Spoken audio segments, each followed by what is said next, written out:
नरखेड येथील शाळा क्रमांक 1 येथे मुलींची लंगडी सुरू आहे। तुम्ही पाहू शकता सकाळचे 9 वाजलेले आहे आणि रोज सकाळी 1 तास शालेय अभ्यासाला थोडी सुट्टी देऊन विद्यार्थ्यांना शालेय अभ्यासाबरोबर खेळाचे काय महत्त्व असते याच दृश्यातून आपण पाहू शकतो। लहानपणीच हे सगळे खेळ आपण जर खेळले तर आपल्याला या खेळाचा महत्त्व आणि आनंद नक्की कळेल। तुम्ही सुद्धा लहान असेल तेव्हा अशा पद्धतीचे खेळ खेळलात का आम्हाला कमेंट करून नक्की कळवा। आणि गावातील हा लहान मुलींचा लंगडीचा खेळ तुम्हाला कसा वाटला आम्हाला नक्की सांगा। आणि तुम्ही कुठल्या शाळेत शिकले हे सुद्धा आम्हाला सांगा। आणि नरखेडतील शाळा क्रमांक 1 मध्ये सध्या हा मुलींचा लंगडीचा सामना सुरू आहे, तुम्ही याचा आनंद घ्या।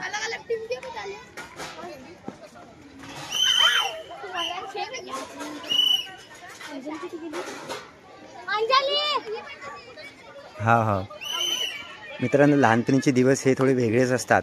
प्रत्येकाने लहानपण आपलं आनंदाने आपण जगत असतो, कुठल्याही प्रकारची चिंता नाही आणि मौज मस्ती करत आपण लहानपण हे जगत असतो।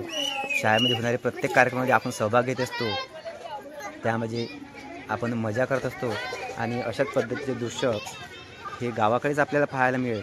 शहराकडे सध्या अशा पद्धतीचे खेळ खेळले जात नाही आणि म्हणूनच हा खेळ तुम्ही नक्की पूर्ण पहा, तुम्हाला नक्की आवडेल। गावामध्ये कशा पद्धतीने खेळ खेळले जातात आजही जुन्या परंपरेनुसार कबड्डी, खो खो, लंगडी अशा पद्धतीचे खेळ गावामध्ये खेळले जातात।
मित्रांनो, बालपणीचे हे दृश्य किती सुंदर आणि मनमोहक आहे, तुम्ही पाहू शकता। लहान मुलांच्या चेहऱ्यावर किती आनंद आहे तुम्ही या ठिकाणी तुम्हाला पाहता येईल। खरोखरच लहानपणी खूप सुंदर असते आणि बघा किती आनंद आणि किती मजा करतात मुलं शाळेमध्ये। अभ्यासाबरोबर खेळायला किती महत्त्व असते या ठिकाणी आपल्याला या शाळा क्रमांक 1 येथे दिसून